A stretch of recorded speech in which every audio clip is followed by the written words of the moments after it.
He's a magic man. He's got magic hands. That's not how that song goes. Welcome back to the Jack of the Shadows podcast, season 2, episode I don't remember. Whoop, whoop. Wow, that's a fail to the start of this episode. Season 2 in your face. Season 2, episode 26. In your face, taser face. We're covering The Winter's Heart, chapters 7 through 12. A winter is my heart. I'm Eric VC, and as always, I'm joined by my favorite lion in winter, Adam and Dave. Say hello, Adam. Oh, you're the lion boy. Oh, I guess, okay. you're the you're the one lion. who's still got more hair than me. I was going to give you the lion, but Not really. We're the ones. Really. We're the ones experiencing winter. yes. Well, not today. We're It kind was of lionish 85 today. there today, fool. Don't act like I'm not checking no, on it y'all. wasn't. It was not 85 here today. Somebody it said. lied to you. It was 82.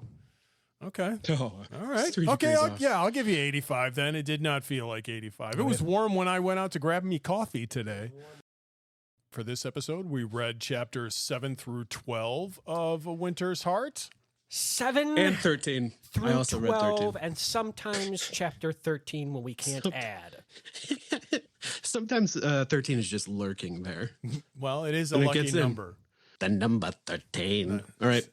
I don't So know our what that first topics for means. this episode will be the ubiquitous view from Dragonmount, where we review the plot of these 6 chapters. We'll then discuss our favorite moments of the book and what shook your willow before launching into our character discussions, which will begin with Drear Elayne, where we'll discuss all things the daughter heir. And then we'll follow that up with a little Nynaeve Optimism, giving us the opportunity to see where the Aemon's Field wisdom has found herself. We'll look at the sea folk and the kin and Kith and Kin before an update on some dark friends in Fear of the Dark.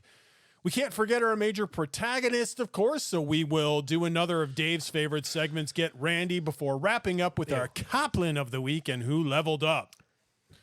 So without further ado, let's stand atop our foam pogo jumper and hop ourselves onto the top of the monument to the long dead Luz Theron with our view from Dragonmount. That was kind of Don't a let tongue that twister. stick slip.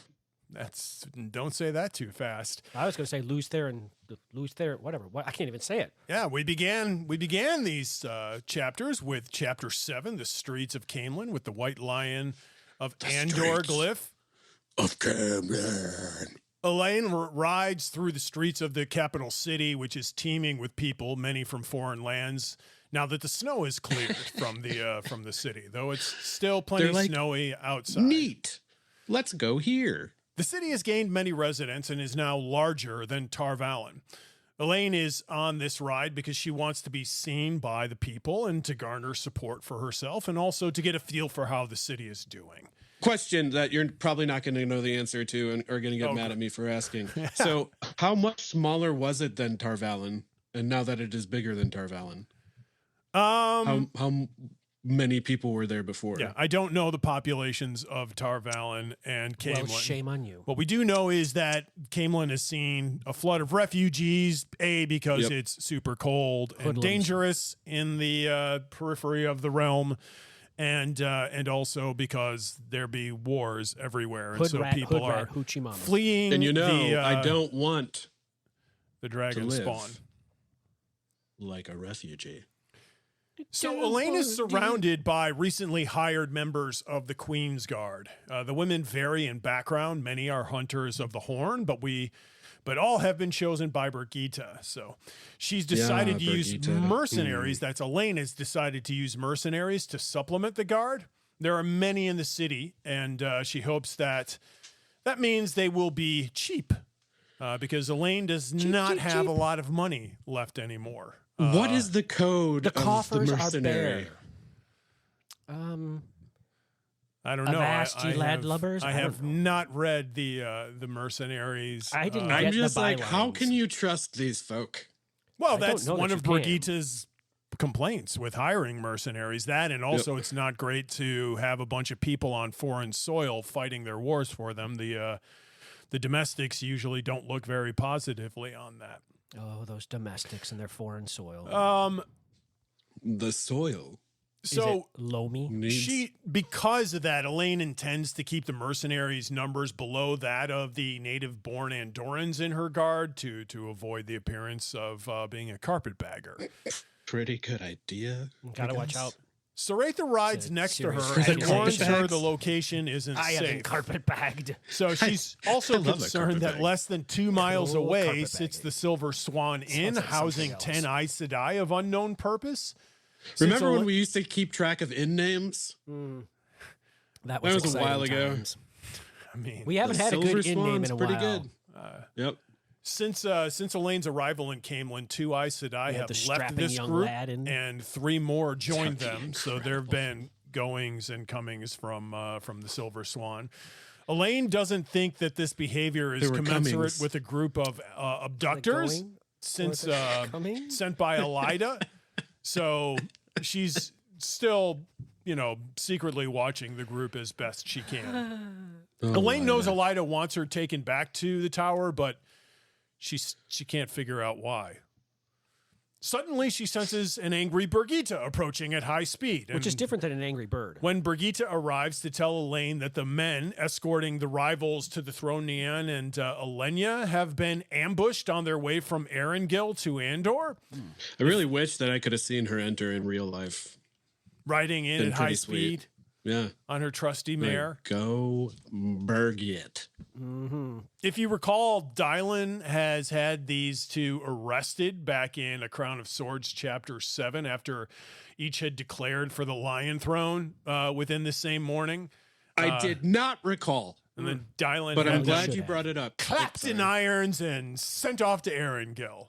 And now Elayne is bringing them back from Erengil to Camelin. Well, she only tried. they got absconded along the way. Their plans were thwarted. So now Elayne concludes that good she has a spy in her midst. Followed by good carpet. Some sort of spy who must have tipped off the abductors that Nian and Elayne were on their way to Camelin. They're not going to tell. They're not going to tell. Not going to tell. No, they got captured, waylaid. They're gone. Somewhere. So Elayne concludes that, there are spies in her midst, and the first maid has already started a search to see if she can ferret out, who the interloper was. Elayne hopes it's Niane's people who have captured the 2 wannabes, because if it's the other way around and it's Elenya's people, she's facing Elayne, Niane, Anshar, and Baron together as rivals against her claim for the Andorran just a crown. Random mercenary. Yeah. Those guys, they wander the fields, here and there. Snuck in here is the fact that Birgitte, we know Birgitte's slowly been losing her memory, but now she can't remember anything before the founding of Tar Valon. It makes me which is so still sad. several thousand years Yeah, but ago. still. It is sad. It's Alzheimer's. A couple thousand years ago. It's right, except it's set on at a much younger age, though the woman is centuries old. Yeah. More than centuries. Yeah, it made me sad. Mm-hmm. But it makes me sad. You gonna finish that thought? She's just gonna be. Well, I'm just thinking about the fact that we don't know where her betrothed is. Yeah, where her past lover is. We have no idea where that guy is, or his name apparently, or he's gonna come back. His name's not important. His name was Dorian. Dorian Prince. Gray? I don't think that's accurate. I don't think it is Dorian Gray. It's definitely not Dorian Gray or Dorian Prince. That guy. The chapter concludes with Elayne asking to see Mistress Harfor in her apartments, which takes us to chapter 8, See Folk and Kin, with the Adam glyph, which does not bear good things typically for the chapter. Elayne meets Mistress Harfor on her way to her apartments. The headmistress informs Elayne a couple of servants hired in the waning days of her mother's rule had fled the palace as soon as there was news that she was gathering the servants for questioning. This seems an admission of guilt in, the spying. The headmaid informs Elayne that the first clerk would like to meet with her, and amongst other things, though it's winter, some of the food stores are starting to spoil. those storts. The food storts. Let's go down to the stort. She concludes by informing Elayne that Rianne Corley wishes to see Elayne to deliver some good news, which Elayne is certainly happy to welcome because she's not getting much good news these days. Oh. On her way to meet Brienne, she runs into Van Deen, who is leading Kirsten Chalwin and Zarya Alkaze to meet Elayne. It seems that despite the rumor that Adelius and Ispan were murdered by thieves at Cullen's Crossing, these two have figured out that the murderer must be either Marililla Saratha or Carrie-Anne. They were they're Seamuses. They're sleuths. Sherlock They Holmes. have, well, yes, they apparently they have enough free time on their hands to suss this out. So They're just very witty. after a conversation about who should take charge of these two kin, Nynaeve appears and orders Van Deen to use the two women to search for her sister's killers. So Van Deen takes them back into her hands and departs. And that was her good news? No, that's not the good news. No, that's not great news. As Nynaeve and Elayne walk to see Rianne, Nynaeve shares that she has sent 18 of the kin into Shan-Chan-controlled lands to recover some of their missing members. So we've got it's a little worrisome. Little kin sneaking around in Shan-Chan lands doing spying. I'm sure that's going to end well. Yeah, 18. Right. Not a small number. So I mean, they can afford to lose a few. Because the Shan-Chan aren't real good at finding. They're spare parts, really. Right. No kidding. Maybe they're like, we shouldn't send more because they might all just get clapped. Right, because they could all get captured, right? And this is how many we can afford to lose are these 18. These women are like, why are we going? Just go through, just go. Don't worry. Don't think about it. Grandpa Joe's getting sent out. It's all the oldest kin. It's actually a retirement project. All those kinfolk men that channel Adam. I can't help to notice that everybody here has arthritis. I'm beginning to be suspicious of your purposes in sending me through this gateway. Oh, just go. Don't worry just about go that. through the gateway. You're right, Dave. It would have been Georgina or yes, Josephine. Yeah. Mm-hmm. Yeah, isn't Grandma Josephine the one that hasn't gotten out of bed in like neither of them have. None of them have forever.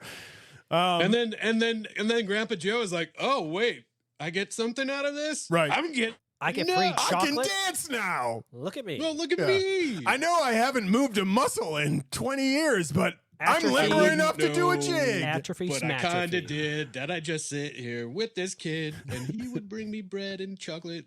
And now we can dance for free. And now he's going to bring me candy. Because that's what my body really needs right now. Okay. He does. All right. What a mustache, though. When they arrive at their destination, they find Rianne Corley and Elise Tangile interviewing one of the 29 Suldam that Rand has sent them collared by Adam. Hence the glyph for the book. Or for the chapter. He's also sent 5 Damane, and these Shan-Chan have been given over to the kin because no one else has time to deal with them. Boy. So rather than putting these channelers in the hands of Aes Sedai, who have years of training, we're going to put them in the hands of kin, who have years of tradition. They got a lot of years, though. They do. They've piled up a lot of years. And in some ways, they're smarter than the Aes Sedai, and others, they're not. Yep. I would say this is one of the areas where they're not, but what do I know? I'm just a reader. I don't know why. Yeah, because here's the reason why. Because the Aes Sedai don't have time for it and don't think it's important. That's I know what that, it boils down to. What are they doing that they don't have time for this? Everyone's saying they don't have time, especially Nynaeve. Oh, they're coaching the she's canoodling. The sea folk for one. Well, she is most definitely canoodling. That's why she doesn't have time. That's why she doesn't have time. She's newly married canoodler. So the conversation about the Suldam ends, and they turn to the good news Rianne has for them. She tells the two Aes Sedai that she believes 3 of the Damane are ready to be freed from their collars. Oh my gosh. It's great news. One of these women are truly ready to walk freely, as they still are not truly ready to walk freely, as they still seem to demonstrate sympathy for the Suldam and perhaps even the Shan-Chan as a whole. So some of these women are still witnessing that that syndrome where you Munchausen sympathize syndrome? with your captors, right? Yeah, it's one of those syndromes. I can never remember which one it is. I think or Stockholm, right? Yeah. It's Stockholm, not Yeah, I Munchausen. think that's Baron von Stockholm. Munchausen syndrome. Right? Yes, exactly. Come live my life. It is marvelous. Which takes us to chapter 9, A Cup of Tea with the Serpent Glyph. Adam, that might have been one of your better acts. As the chapter begins, Elayne is met by the first What clerk, glyph? Halwyn Sorry. the Serpent Glyph. I was getting praise. To keep I was up like, with us here. me Oh, I knocked it praise? Yeah. So as the chapter begins, Elayne is met by the first clerk, Halwyn Nori, in her dressing room, and he informs her that large amounts of first quality alum have been found in her Danabar estates. She was pleased as punch. Well, yeah, because this whole Oil. book up to this point, so 8 chapters worth, there's been the constant problem of her lack of funds. It's massively impacting The cupboard her has been ability. bare, Adam. She can't hire guards. She can barely protect the city. She's gonna have to go out into the fields outside the capital and probably put City down a cabinet. rebellion. And she doesn't have money to fund an army. So it's been a major problem. Yep. And now all of a sudden, with not. 2 sentences, that problem has been eliminated. I think they will give you funds soon. I love it. I love that guy. Yeah, give me your best Halwyn Nori impersonation, Adam. The best one. Well, it's in my head of how it is, but he's definitely very snotty. I think it is like how Dave is saying it. I have some good news, and I'm thinking of some things. Yes. Halwyn Nori also has a cold because it's been cold for so long. Halwyn Nori has a cold because he's stuck around musty books all day. He has so His much allergies dust are up my annoying. nose. Yes. So now Elaine's I going to hope have the money to fund He sounds her like army. Vincent Price. Give me your and best Vincent Price. Build an academy campus also. So Oh yeah, she's gonna build an academy. well, no. She's going to take Fund. over Rand, the academy that Yeah. Rand started, but she's going to create a building for them up to this point. These people That have been academy meeting over doesn't a seem campfire apparently. Maybe, a couple of pints. Nori goes on to state Elida's proclamation Usque. that Rand is the dragon reborn, but should only be approached through the Aes Sedai. The decree continues that anyone who approaches Rand on their own is anathema. That's okay. Rand's got friends. Wait, you've been how long you been keeping that in your pocket for? Did you hear what he said, Dave? It's in the book. You didn't. He said anathema. Anathema? Oh, anathema. Yeah, it's in the book. Yeah. Well, It's yeah, I know. So I know. He was waiting to pull out But that big it's- word. It's a Seinfeld thing. It is. so Big this words. proclamation Long words. really surprises Elayne, which is odd to me, but she is caught off guard by it. Nori goes on to discuss the attack on Rand at the at the Sun Palace Tower. He states that it is widely believed that Rand has fled to Tarvalon into the waiting arms of Elida Machera, or not Machera, Not her. Elida de Royhan. He moves. Yes, but those rumors He moves are on not to the be trusted. to the news of the sea folk in Tyr and Rand's army recovering in Ilion. And then finally, he sea covers folk. the missing borderland royalty and the army of Andorrans on the Lugard border. And Jack from the Borderlands. So Elayne explains That'd be great. King of Murundi Rodrin's plan of using the Band of the Red Hand to stay around Miranda and cause enough concerns so that Rodrin can consolidate his control of the country. Nori concludes with a mention of Kyrien's eagerness to support Elaine's claim to the Sun Throne and their addition of soldiers to her army, which she quickly dismisses with the dexterity of a politician. She With good a at that. well-worded missive to the heads of Kyrien's noble houses suggesting that they not get involved this time around. Keep your butts out of it. Yeah. Nori was But thank you. impressed. Thank you very much. Nori Yes. was impressed. She's She did a good job. Impressed. A few moments after Elayne receives her lunch and tea, Dylan enters and informs her there is an army of 10,000 Borderlanders in Braham Wood. Led by Jack. Her soup. Her soup and tea. She just got soup. Broth. It's broth. Broth. It's soup. Yeah, It's watered down soup. Of course, we can't have an instance of tea without fork root involved, and shortly after, Elayne realizes... It's so annoying! I am so annoyed by all The minute I read that Elayne was drinking tea, I was like, okay, this chapter's not going to end well. Or just a description Why of do these food women that's drink just like, tea? Stop drinking tea! No, drink tea. Make it yourself. She could have drunk wine. Make your Queen does not tea make her yourself, own tea, darling. Adam. No, she should.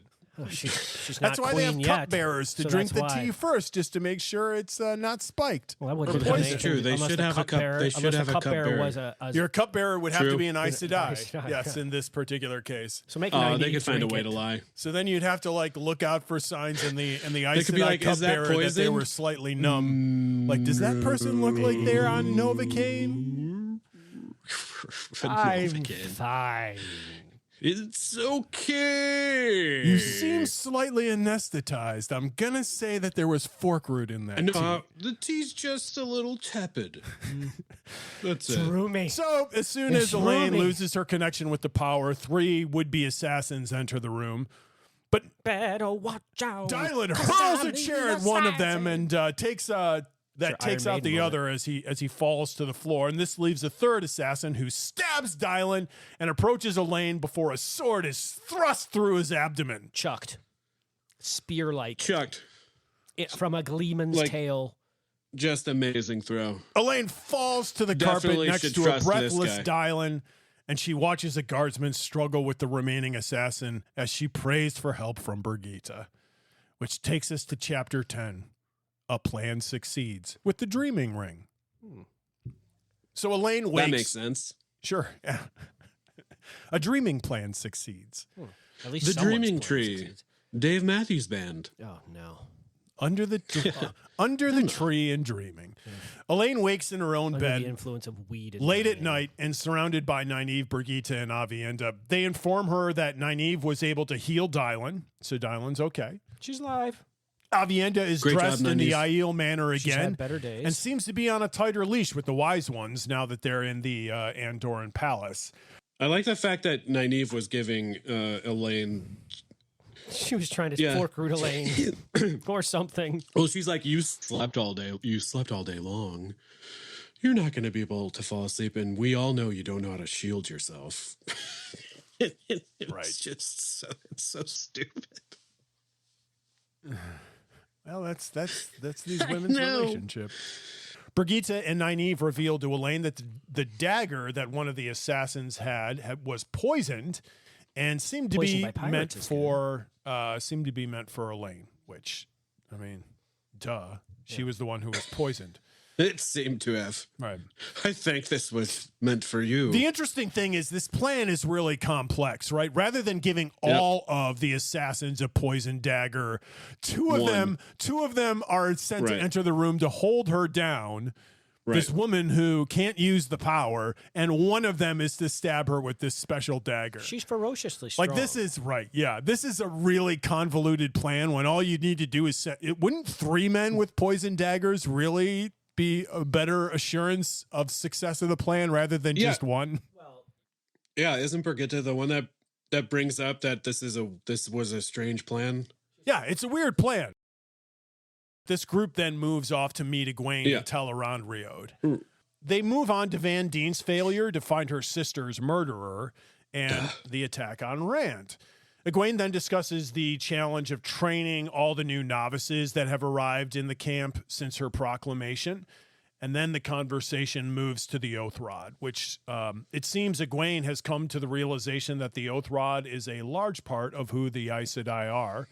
Welcome to the party, Egwene. We've only been talking about that since like the 3rd book. But, you know, better late than never, Amerlin's seat. Well, yeah. I mean, she's a little bit more swept up in it than we are, to be fair, too. We'll get into this. She promises to take the Oath Rod. She promises to actually use the Oath Rod as soon as they take the tower, which is a complete reversal of her previous position and totally shocks her compatriots. She goes on to say that she will further propose that the Aes Sedai will be allowed to retire as long as they retire into the kin and follow the kin's rules. Suddenly, Egwene sees a man silhouetted in the doors to the grand hall. He's tall Not with just a any few man. gray streaks in his hair, wearing a blue Shinaran coat and sort of looks like Rand. A grumpy Rand uncle. Once he realizes he's been noticed, he runs away down the corridor. Yeah. What is this moment? This guy Kiddly clearly widdly. does not know how Teleronriod works. Rather than just like disappearing or whatever, he notices he's been noticed and then just starts running. He just Well, takes aren't off. there things that just, aren't there things that are stuck there and just live there? What does that have to do with don't know. the fact that he should just pop out? No, if you're stuck inside of it, you can't get out of it. It's true. No, that's only if you're stuck inside somebody else's dream. This isn't anybody else's dream. This is a location in Teleronriod. Yeah, So yeah. if he had any knowledge of how it worked, he could just simply step out, and he doesn't. Yeah, but it's So- clearly this mysterious Rand uncle. Rand's yes, brother. Yes. So you think he'd be smarter than that? No, we Well, haven't, I gotten- mean, we haven't never got ob- a description of his hair like that. So Obviously, never, this ever person before, does not know totally how Teleronriod works. Right, So right. he runs away at human speed. And however fast Clip, clop, this clop. this He man gets away, dressed though. in medieval garb can run, which I would love to see these pantaloons like flying in the wind as he does the 40-yard dash. He catches wind and just starts getting a few inches off the ground. Right? Yeah. His pants become a sail, and I'm sorry, we can't count your time, sir. It's been wind dated. So he goes fleeing down the hallway, Yep. and the women go chasing after him, and when they reach the doorway, they hear a door behind them, behind the dais, go snick. Close. Yes, it doesn't creak; it just sort of goes click. it's more fun to have a creek. Yes. Close. Absolutely. The old greenhouse. They conclude The now old that dark they've been spied on house. by two Not people one, but two. in different locations who clearly are not in cahoots. I'm going to tell you No, a little They are spoiler not here. cahooting. Can I give a little spoiler about chapter 13? No, No. you absolutely can't. I really wish I could. Elayne then recalls what she has learned from Halwyn Nori and Lady Dylan regarding the missing Borderlands sovereigns and relays that information to Egwene. And so the two conclude that all four missing rulers are there in Braham Wood outside of Camelin, which is in fact the case. We know because we've spent time with these people. They're hanging out. And They should have been throwing bones. she then has a brainstorm regarding the use of this ensconced army to secure her claim to the Lion Throne. Right? Right. Ensconced. Oh, they're ensconced in the woods there. Yep. They be ensconced. Yes, the woods are ensconcing them. When Was they once ensconced. Careful the things you say. we then join Asni Children will Zaramine, listen to Chesmal say. Emery, Tamael Kinderode, and So Eldrith many Jondar names. for the first time since Moghedien has disappeared from them. They've Oh, I'm arrived in losing you. Camelin after fleeing Jara due to the arrival of Eldrith's warder, who is certain the Aes Sedai is a murderer and thus a dark friend. Apparently, the Brown had dropped the mask of the warder bond several times since the group concluded that Moghedien had abandoned them. And we know this is true because we are privy to the woman's inner monologue. Tamael enters the room having just returned from spying on Elayne et al. In Teleronriod and has concluded that the Supergirls are in the palace. She's used a terangrial she was not to have, she wasn't supposed to have to do the spying. And she's discovered while she was hiding behind some of the columns that there were two other people spying on our Aes Sedai. Oh yeah, this So was there in were chapter actually 13. three women This in isn't there. the spoiler. Or there were This isn't three the spies spoiler. in there. Yes. You hear the click when she comes into the room. You hear the little click of the door when Not one of them comes into the but room. two, but three. 3 spires. So these Why do they women have to are not meet? scouting out their meeting area before they start running their yaps, apparently. Yeah, no, I have a serious question. Why do they have to meet inside of the palace? Why can't they meet in the woods? People. Why can't they find a listen. spot? Well, that they know- remember, you technically have- they have to return to a spot with which they're familiar, Yeah, but they sure, could they've all been absolutely in other familiarize spots. themselves with They're some arrogant. other area. It's arrogance. Especially They're arrogant. Especially after we remember the Heart of the Stone of Tyr was a meeting place with all the columns, and there was a constant sense that they were being spied on there. So, people were just walking around to meet in really common areas, cavernous, right? Yeah. Dark, shadowed areas, right? Yes, people can, as opposed to meeting in the middle of a field. It would seem that this is in fact a qualifier for them. Is that we need to meet in an area where there are as many columns as possible that could hide people and our line of sight. Mm-hmm. It's not even the columns; it's the fact that it's where everything happens. Especially for Camelin, where the throne room is a place of question. There's no ruler there other than Rand. So anybody who wants to kind of see what's going on in the area, it's natural to go visit the throne room. Yeah. I like the girl that was just sitting on the throne, though. The scullery maid. The random maid.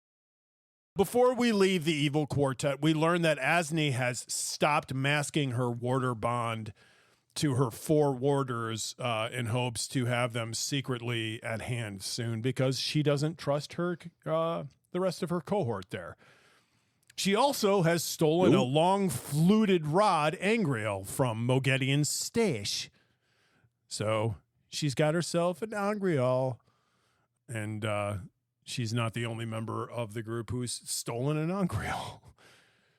The scene then shifts to the Lady Shiane in conversation with Merylilyn Gamalfin. Merylilyn is letting Shiane in on the dangers of having Phaleon as a servant. Gamalfin is certain the White Aja Aes Sedai will have an awful revenge if her shield is ever lifted. She then goes on to say that she was ordered by Mogedian to assist Shiane, but will not enter the palace due to the number of kin who could easily identify her as an Aes Sedai. She doesn't know their kin. She just knows there's a bunch of channeling women walking around, which is true. She does offer that there is someone in the palace who she can use to accomplish Shiane's task. I have a spy. And Shiane concludes that this must be someone of the Black Aja. I know a guy. David Hanlon then enters the room to reveal that he is Dolian Millar, the new captain of the Queen's bodyguard as appointed by Elayne, and the dude who saved Elayne from the 3 would-be assassins, which then explains why the plot was so complicated, because she wasn't supposed to die to begin with. So no, she was supposed to die. No, he's supposed to become her bodyguard. He was supposed to. Yes, he's supposed to come in and save the day, which he did. Clearly, those assassins didn't know this. They did not. They did not know they were patsies, and set up to fail. Yeah. But sorry, Eric, oddly enough, none of them questioned why all 3 of them did not have poison blade. They probably weren't told. Maybe every one of them dipped their blade into something. Well, it's just probably it's the infamous compartmentalization. No, they were probably met one at a time, and then he just gave one to one, and they're not going to talk about it. It's like the beginning of the Dark Knight, where each person only knows so much, and then they kill each person. Either that, or some of them dip their blades into a placebo oil. Right. It's camphor oil. Well, that'd be a good one. Yeah. So, thanks, David Hanlon. You're a great dude. Remember, he was promised the queen. Yeah. So, now he's really close to one. He's a heartbeat away. Chapter 11, Ideas of Importance. By the way, that would be the successful plan, would be David Hanlon's installation as head of the Queen's Guard, hence the chapter title for Chapter 10. Chapter 11, Ideas of Importance, with the Seagull's glyph. So Rand and Min arrive in one of the upper storerooms of Camelin's royal palace, and we learn from their dialogue that there's a plan for Min to be noticed during the visit, but Rand is to remain anonymous. Rand is the 2 are good-looking. I'm anonymous. A good-looking warded man. Rand is a heinous-looking dude. The 2 are here to find Matt and Nynaeve, though Min also strongly recommends he sees Elayne and Avienda, but Rand's not having any of that. He doesn't want to complicate this visit any more than it already is. Rand has now learned the Mask of Mirrors and disguises himself with the talent to look like an ugly, stumpy man with with several warts on his face and a giant one on his schnoz. He be warted. This guy keeps getting. Now the funny thing is, no one's going to forget seeing that man. No. Everyone in the palace is going to know that dude was there. So it's not exactly It's not exactly incognito. He blends in like a shiv underneath your fingernail. But they won't know it's Rand. A little way into the palace, they're approached by Renee Harfor, Rena Harfor, the first maid. And Min asks her to take Rand, who she calls Newly, who she names Newly, so that she can run off to see Nynaeve. Like, there's got to be something to that name that we don't know. She Newly. Well, it sounds foolish for one, and Rand's obviously not a fan and sees it as a put down. So Min runs off to see Nynaeve. Min's a giggling. I like me a giggling because Min. Rena has never heard of Matt, so Matt's obviously not there. And then Min runs away, leaving the disguised Rand with the first maid. And Rand is sure she is off to go find Elayne and Avienda, which she absolutely is.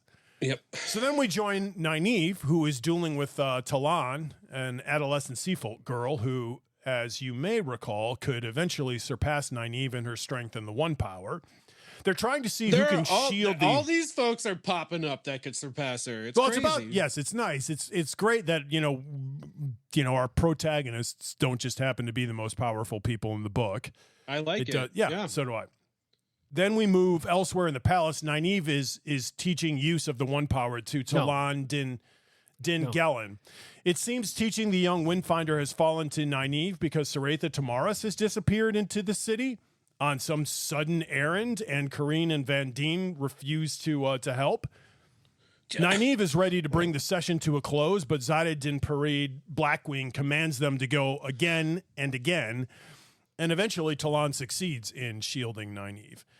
Yep. Nynaeve is ready to bring the session to a close, but Zada Din Pereed Blackwing presses Nynaeve on whether or not the shield can actually be broken, which is not fun for Elayne because she's sitting there shielded, and basically these women want to see Nynaeve struggle to break herself from the shield.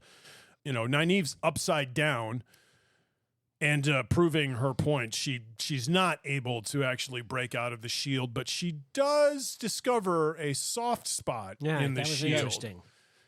We've run into this before. Yep. We ran into it when Rand was in the chest searching around he broke through the bond within which he was trapped. Yeah, so we know that this is a breaking point in a shield. So Nynaeve sounds like she's on her way to figuring that out. Zida dismisses Nynaeve, but not before she tells the Aes Sedai she will return to teach lessons tomorrow. Which Nynaeve is always tomorrow. Grumpy. That is. I would like to give some claps to Eric for all these names that he's just been. He named names. Yeah, some of them better than others. Yeah, well. I'm not saying how you pronounce them. I'm just saying you have them written down. The Seanchan Jemane Olivia appears just outside the door. Nynaeve has just slammed at the sea folk and tells Nynaeve Rian Corley has requested Nynaeve join her an hour after first dark. Nynaeve reproves Olivia for walking about without an escort from the kin and tells her she will never do it again. I'm sure that was sufficient. Olivia protests that she will never be trusted further if she's not given some freedom, and that will prevent her from her ultimate revenge on the Seanchan. Nynaeve is surprised by how cavalierly this young woman mentions killing her own people, but dismisses her nonetheless. Upon leaving, Olivia reminds Nynaeve that she is to meet with Rian Corley after dark. Oh, by the way, after I'm just going to kill all my people, I got other info. Love the name Olivia. Olivia. Do you like it spelled with an A? Yeah. Yeah, I like it spelled with an A. I like it spelled with an O. Okay. Throw in a UH. Why not? Well, that's all Olivia. Start with a QUIR and pronounce it Livia. And there is a difference between Olivia and Olivia. Yep. Talon then swiftly approaches Nynaeve and begs her to take the young Atha Anmier to the White Tower.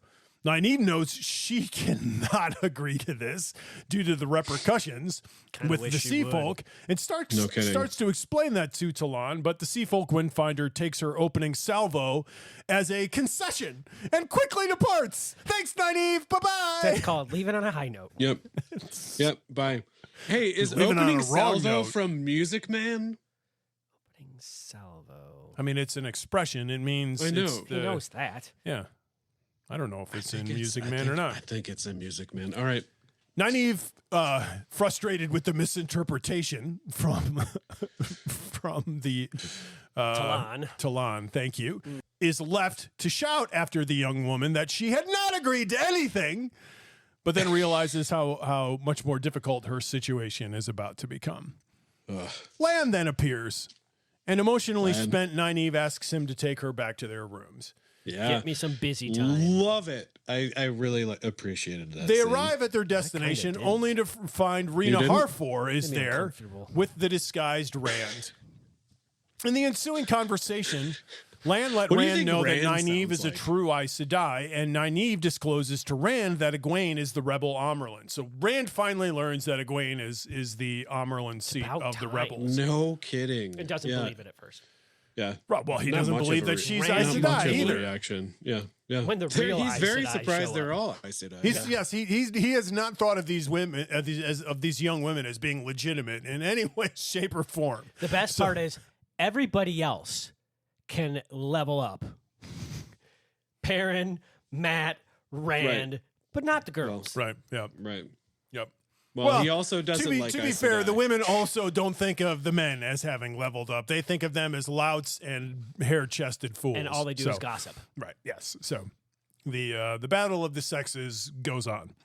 After informing Rand that Egwene is the Amyrlin seat, she suggests that she can help Rand if he will go to her and ask for it.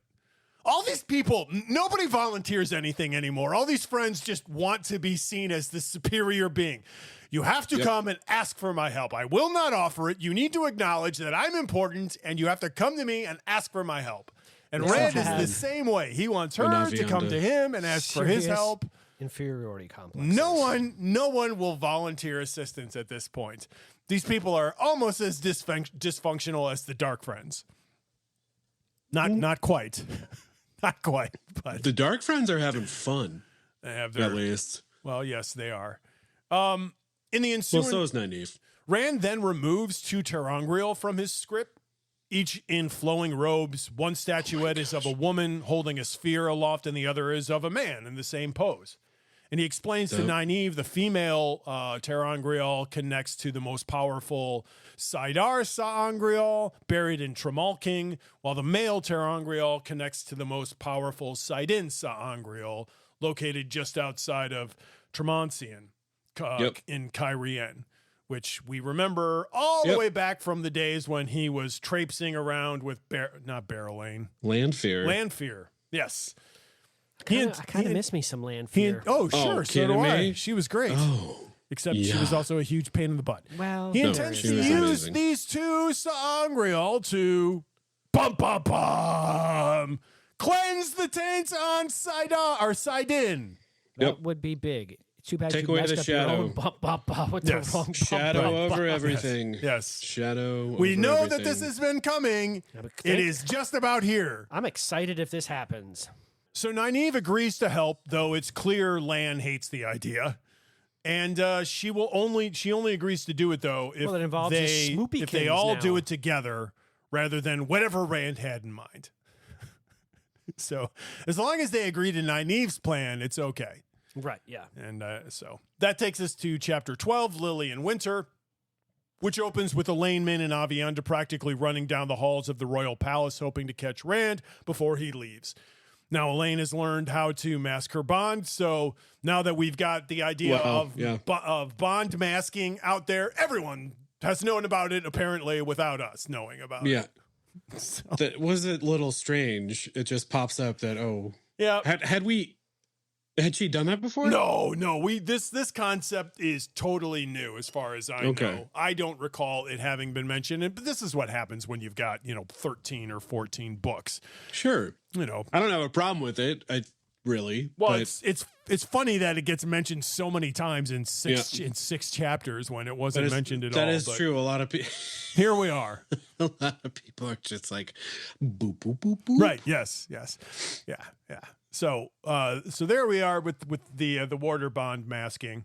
It's like, you know, just little Waterbound tape that mask, they yeah. put over their bond, you know, their warders' eyes and ears. Yeah. It's masking tape. Now, Masking no, tape. they're going to mask them. I get it, but they're gonna stick them in the Harry but you're not Potter laughing. closet. Well, I think we needed to give that joke a little here we room to go. breathe. Let anyway. it ruminate. No sooner has the idea been introduced than everyone's using it. She is using the ability to hide her destination from Brigitte. So she enters poor Nynaeve's room and Brigitte. confronts Rand, who goes into a long monologue in which he mentions his friends of the tower who are willing to help him, which is this really funny concept that we've kind of been discussing for a while. Egwene interrupts him and tells him that she is there to discuss their romantic relationship along with Min and Aviendha. Wow. Needs to be done. And then Rand confesses to loving all three women to land in Nynaeve's complete surprise. I love Land. One of the greatest in that- moments in this book ever. Absolutely. That One of ain't the how we greatest do things here, son. This was gonna be my Willow. I just It was I so just close feel to like being mine. he's just waiting. He's been waiting so long just to have this scene. Rand has? No, Jordan. No, has. Jordan. Oh, okay. Okay, yeah. This Nynaeve whole being at a not loss this for scene words and then is the a- next one after it. Yeah, he's been Unfortunately, waiting we so don't long. get Lan and Nynaeve's conversation as they go back to their rooms. No. He's We get it probably enough. Nynaeve's No, just we get What's it spluttering. wrong enough. with that boy? Nynaeve's just spluttering the whole time, and Rand's and Lan's like, No, Yeah, Lan no, I is think not Lan cool is with like, this no. either. No, I think he is. No, I he's think not. Lan- he is. No. He is He's not. proud of But his yes, boy. he is. He's proud of Lan's his looking boy. at his pipe and he's like, well done. Well, you're rewriting the book. I'm at this tapping point, but my that's No, fine. I'm not. Yes, you my are. blottle or The whatever this reaction is. that Rand My Doddle. Dottle.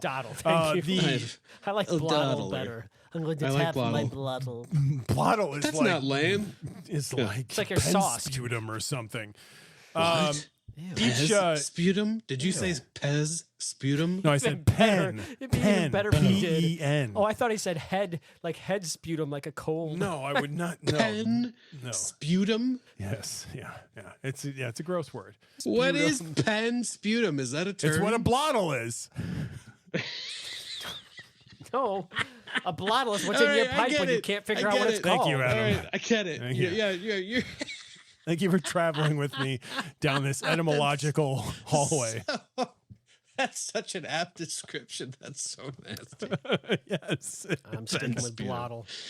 All right. That's a hardcore band name right there. Pen sputum. Blottle is. So is Blottle. Absolutely. yeah. I Oh, like Blottle's good. blottle. They get really Blottle's angry, fantastic. man. Hey, It's just a- Dave, you and me. It's just a all we big need is drunk 4 bottle. chords. That's their band insignia. Yeah. The Blottle. It's just a bottle with like X's for eyes and like little bubbles Nah. coming out of its mouth. We'd have to figure out. It's No, like a it would be. stamp. It's like a stamp. No, you'd be blotto blottling someone's bottle. skull in. No, you're blottling someone's skull in. No, is what now you're bottle doing. your you're skull you're in. misusing the word. Not for I'm hardcore. not. You're not. No, I'm not. all I it's think about. you're in out of your head. It's that You're in hardcore out of your life. head. Yep. Can you imagine Skate the dance that. Can you imagine the font that you could use for the hardcore band Blottle? You wouldn't be able to read it because wouldn't. it's covered in too much gold. Right. It's blinged out. Yeah. All right, Eric. Sorry. That's what they do for hardcore bands now. It's amazing. Oh, Yeah. it's the It's been- literal exact opposite of like the death bands where it's like in this weird font that you can't read because it's all Right. spider leggy. In Elaine's apartment, she explains to Rand that she, Min, and Aviendha would like to bond him with his permission. Well, at least they asked. Rand informs them that Alana has already beaten them to the punch. To which Elaine replies that Elaine while replies, it's not customary for a warder to I'm be gonna bonded slap a to more blonde than hoe. one Aes Sedai, it's not illegal or impossible. Impossible. The three women then bond themselves to Rand, and after the process is over, Min and Aviendha leave the room so that Rand can share Elaine's bed. Hey, wait. Where is Alana right now? She I hasn't know. entered into these books yet. Guess what? Is she in I know. Camelin? Where is she? Oh, I'm not going No, to tell she's you. not in. She's not Chapter in Camelin. 13. Right. We know, Adam. I gathered that The when you num- said, I know. This guy knows. Right. Sometimes Oh, that, pick yeah. me. Oh, pick me. Well, I'm very excited to actually. Mr. Mysticata. I'm very excited to actually know something about the book. Right, yeah. Very aroused. Well, that's great. I'm glad you're excited about your chapter 13. What's that little number? What is that Offspring song, Dave? I got a tattoo, the number 13. Oh, what is that? Yep. I can't remember what the song is, but I know what it is. Yeah. Outside Elayne's room, Min and Aviendha have a little bit of a face-off as they try to become comfortable during their they try to become comfortable with each other. During this conversation, we learn that Min has seen that Elayne will have children with Rand, and Aviendha will have quintuplets from Rand. It's a lot of information. But there would be something strange about them. They will all be born with webbed fingers. Right. Yep. And vampire teeth. Right. No, that's yes. We're just making that up. There is something strange about them. They don't know what it is. Listeners right now are like, what? I hope they have wings. All three of you will now be misinformed as to the way that these little infants will be born. Hey, don't put that out there. Apparently, we're big in You Japan. suck back that bad energy. Min and Aviendha are having a hard time with the emotions the bond with Rand is causing in their heads, and no sooner than Aviendha suggests that they grab some Usquai to drown out the emotion. Brigitte strides toward them, dealing with the same problem. Another great entry. Right. She's stumbling. Brigitte always has a great entry. Like nobody knows how to enter a scene like Brigitte.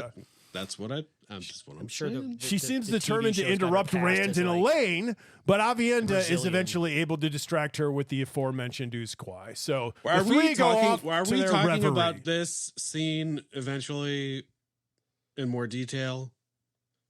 I don't think so. We can talk about it now. What the girls feel.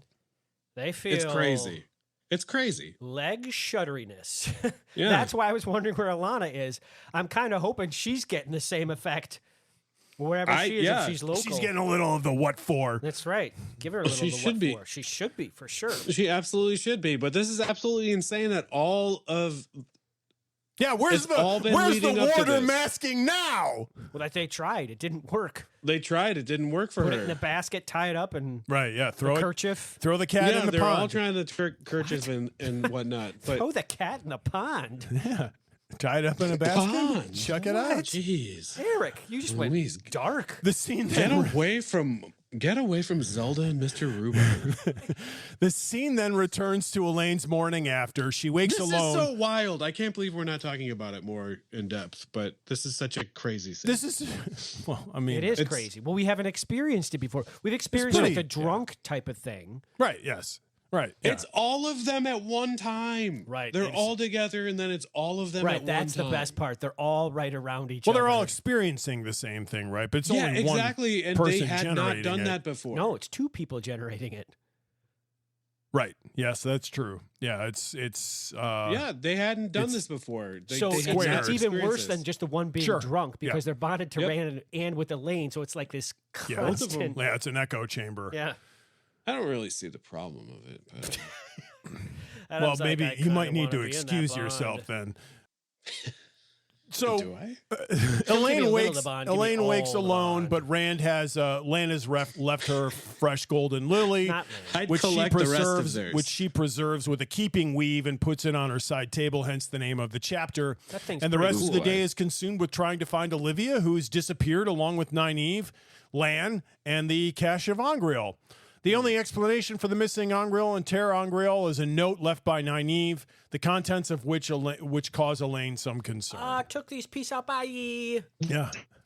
Borrowing these incredibly powerful devices, sure you won't miss them, thanks. We are experimenting with some devices. Ugh. Dave, what shook your willow? Well, I'll tell you. I know. It's an abrupt ending. It is abrupt ending as Eric's segment ending. So that's my willow was shook. Well, we could shed a tear for the morning after, but we're not going to. No, they were. Wait. Hold on 1 second. Oh, I thought you were going to grab my Duran Duran reference. You disappointed. I didn't even hear it. So my willow moment was the fact that when they were talking about the poison on the dagger, and Nynaeve just kind of haphazardly throws out, oh, the peach pit's the most dangerous part of the peach. Everybody knows that. Fennel and peach pit, yeah. I'm like, what?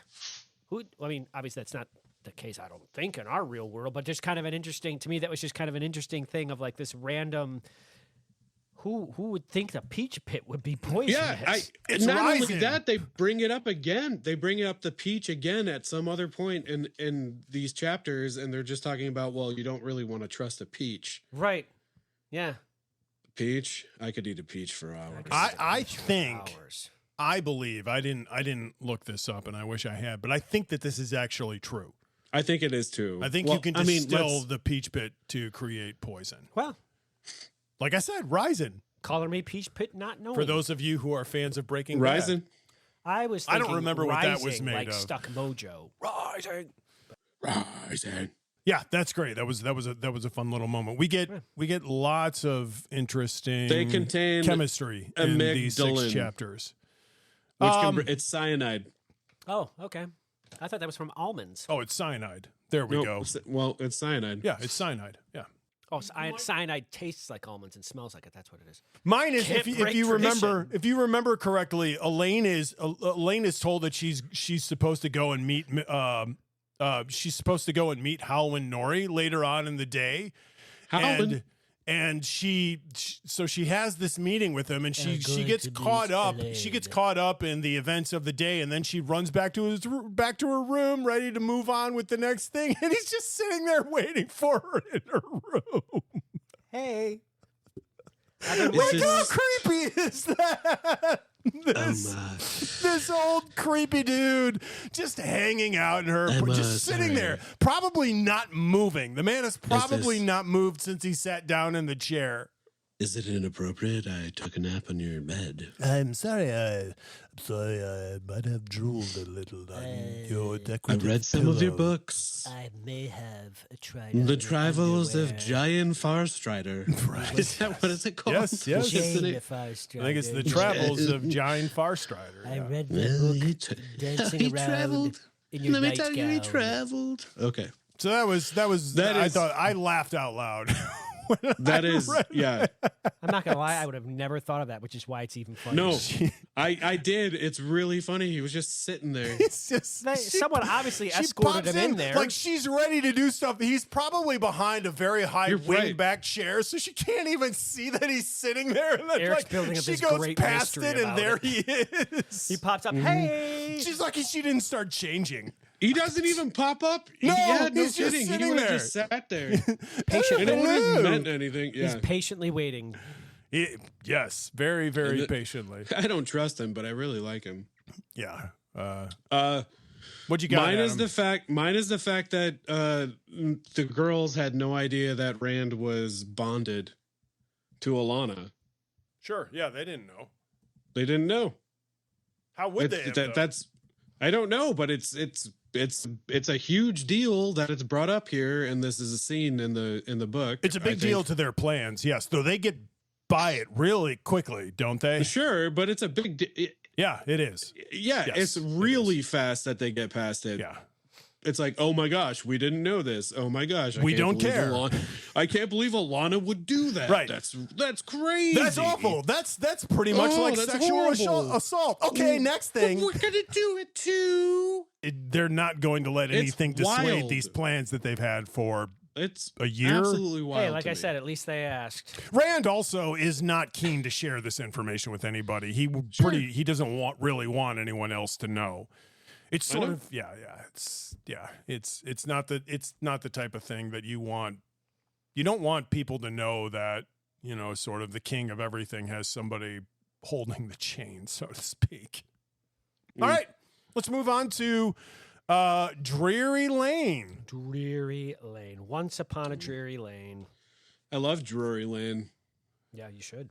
So Golf in chapter 7, Saretha reveals that she's followed Elayne and Avienda when they were secretly prancing through the night streets of Camelin, and Elayne got conked on the head by a thug, only to have Avienda rescue them. Do you remember this?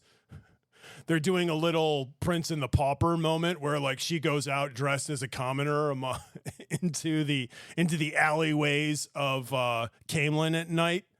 Then she may have accidentally gotten jumped. She did get jumped.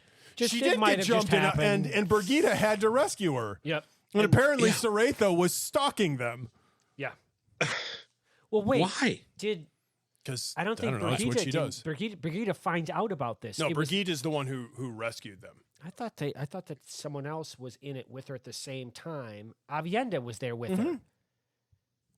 And Avienda took care of it. Brigida finds out about this. Avienda is a boss. Yeah, that makes more sense. Yeah.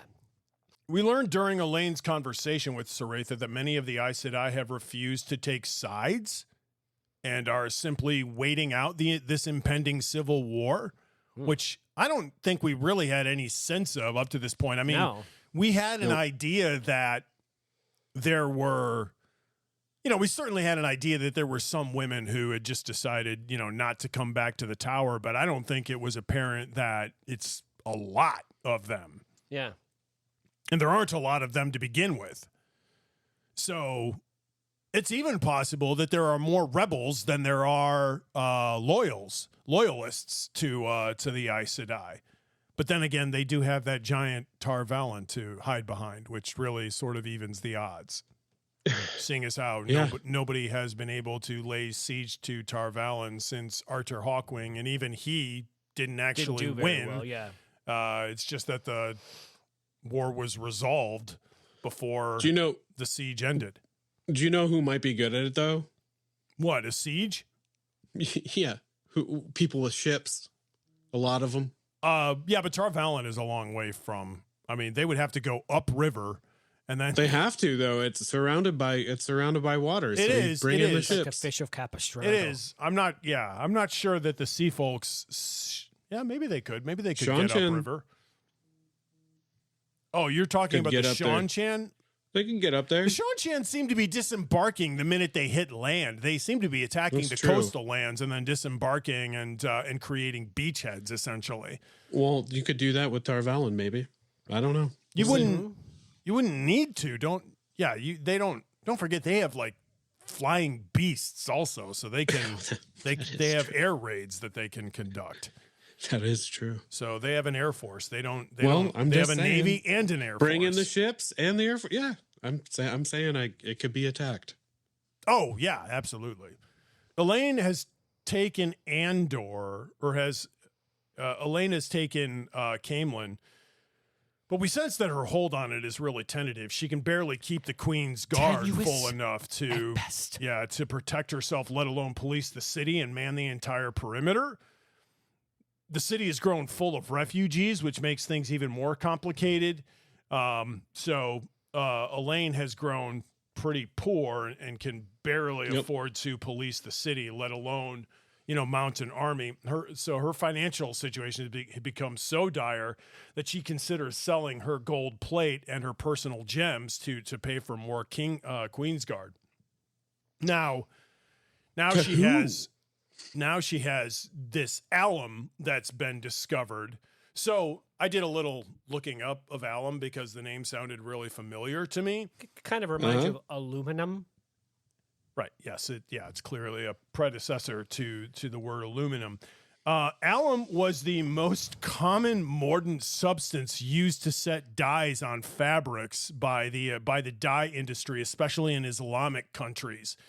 Interesting. It was the main export of the Chad region, where it was transported to the markets of Egypt and Morocco and then Europe. And in fact, here it does seem to be a dye, though it's also used. That's a big deal. In glass and other things. So now she has, and remember, the alum that she has is of first quality. So sure, it's better than the Danabar, where it's been discovered, is also a mountainous area southwest of Camelin, about 75 leagues from Camelin, according to the map. So she's got to invent a way to export this. It's not going to be easy. She's got to create roads since it's in a fairly mountainous region or hilly region. So it's not going to be easy, but it seems like she's not going to have any problem getting loans to get it out of there. They're going to fork out the case. She's going to be swimming in dough like Scrooge McDuck pretty soon. Wouldn't that be nice? Who's paying for this stuff at this point? Like who's got? She's going to take loans out against it. She's going to take loans out against it. The banks. Yeah. Remember, Nori seems to believe that she won't have any problem doing this, and Yeah. Yeah. So this is a done deal at this point. She's going to be pretty enriched relatively soon. Your Uncle You know, Bilbo Adam's going to might, happen. She's going to be covered in gold. I think that she got really grumpy with Brigitte, and I didn't like it. Interesting. She was talking her down. She was just trying to.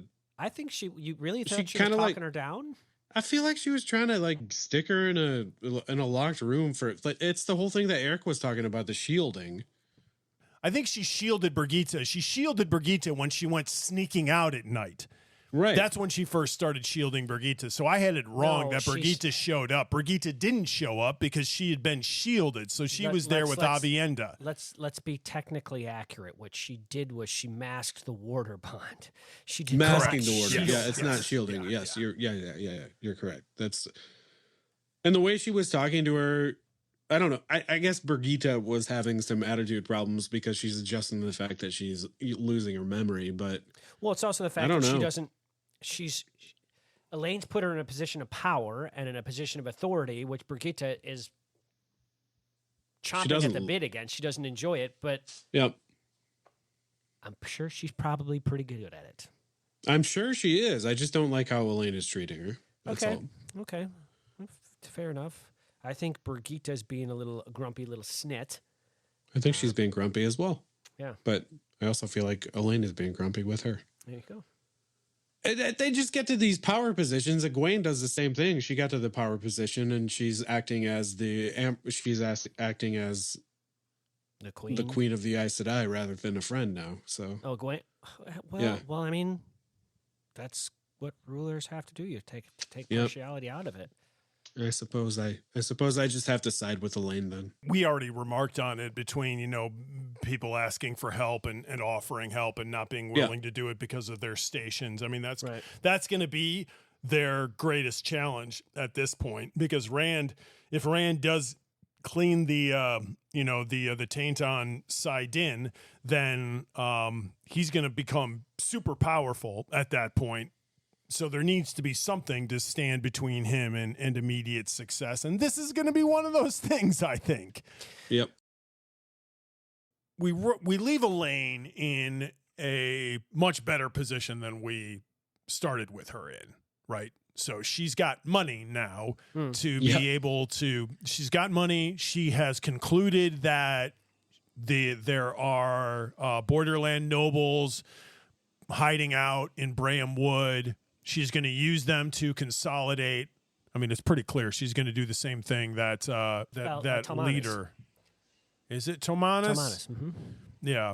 Tomanis. My guess is she's going to do something very similar to what Tomanis. She's going to use the threat of foreign powers to consolidate leadership there in Camelin. Sure. So this book started with her super stressed. I think she's a little less stressed now than she was before. So let's move on to Nynaeve Optimism. Nynaeve Optimism. So in Chapter 7, we learn that during Elaine's conversation with Saratha that many of the Aes Sedai have refused to take sides and are simply waiting out the impending war. Chapter 8, we learn that it might not be Nynaeve's fault exactly that she appeared to be little more than 20? Yeah. Where did this Nynaeve looking super young thing all of a sudden come from? I know that Nynaeve looked young, but I don't remember Nynaeve looking a lot younger than her age. Now that's a thing. Maybe it's Aes Sedai stuff. But she hasn't taken the oath rod. No, she hasn't. No, she hasn't. She hasn't. Yeah. And what happens with Aes Sedai is they become ageless. They don't look younger than they actually are. They just don't look like they have an age. She's probably 24, 25, and they're saying she looks 20. Which, granted, is not a huge difference, but no, she has to be older than that. She remembers Rand's diapers. Well, yeah, but she could have been like, okay, all right, sure, yeah. So 5. You're saying, right? Yeah, you're right. You're right. You're right. It's probably 25. Either way, this was another thing. I felt like this was a new development. And it was one of those moments I was like, where is this coming from? I always thought that she was supposed to look young, but now it's like you're younger looking than you were even. Yes. Yeah. Well, which would have been an even bigger problem for her as the wisdom. I will say this. I am reticent. Oh, yes. I am reticent. She's happier. And happier. She is Nynaeve? When you're happier, your face is not as aged or stressed out. You think it's a stress That is thing? true. Sure. I honestly do. That is true. Yes, I That is really true. do. happiness has de-wrinkled her. I completely No more think so. no more frown lines for Nynaeve. Nynaeve was never The crow's feet are now gone from the corners of her eyes. I think the land Maybe impact she's is tugging real. at her hair less, but that's what it is. It's she's she also kept been loosening injecting up her herself face, with tugging up on botulism. well, nothing wrong with it, I suppose. If you're doing that at this young of an age, you might have a little bit of a dysmorphic view of yourself. I mean, let's not put anything past Nynaeve in terms of being like Awesome. the outlier of everything I to think happen this to is this oneself. is just a Jordan development. This is just something that maybe he had in his back pocket all along, and it's only He's decided like, to introduce now. But Nynaeve keeps talking about I thought it was funnier changing than Rand's anything else. diapers. Let's make her look a little younger. Nynaeve's relationship with Brigitte has now reshuffled itself. Because remember, for a long time, Nynaeve felt terribly guilty about her role in Brigitte's circumstances, right? Brigitte's getting treated like trash. And Brigitte finally convinced her to quit acting as if the world had ended. quit feeling so guilty, essentially. And Nynaeve seems to have taken that to heart. And these two women are back on better footing, which means they're squabbling with each other again. Well, I think it's also interesting that like these dynamics are somehow at times becoming circular and cyclical. Like they Ebb move and flow. and they move and they shift and they. So I'm curious to see if it shifts back to maybe not scared or embarrassed or whatever word we want to use, guilty for doing that to Brigitte. Maybe it'll shift into a more harmonious relationship, let's say, between the two I think it of is. Yeah. them. When everyone's not so grumpy. I mean, nobody has a harmonious relationship with Nynaeve, so it's as harmonious Lan as sure does. Right, yeah. It's as harmonious as that relationship can get, which is to say that Nynaeve is no longer afraid of Brigitte or feels, awful around her. Yeah. Speaking of Nynaeve and Lan, it seems that since Nynaeve has gotten married, she has finally freaking calmed down a little bit and is becoming less of a hot-tempered fool and more of an Aes Sedai. A little bit more calm, collected, thoughtful, doesn't necessarily react with, just based on emotion. Yeah. Which is good considering she's one of the most powerful Aes Sedai.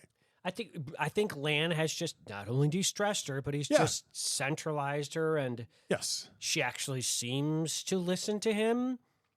Now, whether she's always doing what he's recommending she might do, I doubt, but she does listen to him probably more than anybody else, and that's having a nice positive effect on everyone else as well. Everyone else is benefiting from their marriage. Yes. Like, they're all the byproduct is she's much more pleasant to be around. She's more calm and rational and just yeah. I actually understand why people want to be around her. Yeah. Whereas prior to this, I did not. Yeah, agreed. She's also discovering, or other people are discovering, as you mentioned earlier, Adam, that there are all of a sudden all these women who are cropping out of the woodwork who are more powerful than she is. Yeah. It's a good thing. How do you think, because she hasn't learned of many of these women, if any of them, how do you think she's going to take the news that she is no longer the most powerful Aes Sedai on the face of the earth? Well, I feel like she was tickling at that soft spot, so maybe she's going to learn a new power. So you think that will maintain Elevate her her. superiority complex. I think maybe. I mean, she was one of the most powerful. Realize she wasn't the most powerful. Some of the more Forsaken were more powerful than her. So, No, she was the most powerful Aes Sedai. As terms of like, what the Recognized towers as the most powerful. Yeah. Right. Yes. Yep. Thank you. But she Yeah. herself Mhm. recognized that she was not more powerful than all the Forsaken. I think probably until she took down Moghedien. Yeah, she Even took down taking down Moghedien. Moghedien was known as one of the weaker in the power of the Forsaken. I They're think still spooked we by know it. that. I'm not sure she knows that. I think the Forsaken are still spooked by that though. I don't. Moghedien is definitely not thrilled with. I think with they're her also abilities. arrogant that they just thought that she probably just got lucky. The rest of them, Maybe. I would agree. Okay. Yes, yeah. Maybe. I don't think the rest of the Maybe wary. Maybe Yeah. wary, but The very wary. very wary. Yeah, maybe they're thinking that her luck has run out. Who knows? Yeah. So we've got Sharina Malloy, who Egwene mentioned as one of the newly arrived initiates who could be more powerful than Nynaeve. Sharina makes a really bad potato salad. Oh, you And the gotta funny watch thing out is, for her, then. Sharina Malloy probably got is peach pit in it. familiar to Nynaeve because she was mentioned as Yeah. Sharina Sedai in Nynaeve's proving in the Terangrial when she became an initiate. I literally So had to go through back the and three- reread that to remember Yeah. what the heck we were talking Yeah. about. Did you do Absolutely. it? So you actually went back and that's through the three rings. rings. Is that it? Yes. Yeah. And is she the one that took over as the wisdom then? No. The wisdom was one of the women from the next town over. But she was an Aes Sedai that was in Two Rivers, if that's where Nynaeve and Lan were living in this imaginary world, who was going to help Nynaeve with sickness, if I remember correctly. So she was, Okay. yeah. So she was just an Aes Sedai who was around. Right. Okay. That's crazy. Yeah, well, I mean, Jordan does a really good job of bringing back Keeping in track these. of them names. Yeah. And something that's just brushed over it. Oh. Right. So then we also have two of the other women who may be stronger than Nynaeve are Olivia and She's not. Talon. She is stronger. It isn't that she's. It's not she thought may to be. be. She It is. She is 100%. She is the Oh, strongest of anyone's met. He's clear on that. No, she's been using it for 400 years as a Shanchan, as a Damani. She's 400 years old. She's very old. Olivia is old as dirt. That's another thing we keep getting here are all these old. Well, we'll get into that, I suppose. Well, that's a great transition. So Nynaeve seems to be regretting her efforts to give the kin some temerity because now they're super, like, they get in a huff really easily when dealing with the Aes Sedai. So she's regretting that. So let's move on to Kith and Kin. Kith and Kin. Here at the I hearth want to of Kith just and make Kin. a whiskey spot named Kith and Kin. So chapter 8, there seems to be a lot of anger toward Kirstjan and Zarya for the discovery that they've made about the murder of Van Dien's sister. My postulation on that, it's because it's really confirmed that it's one of the sisters now. It could have been. They knew it.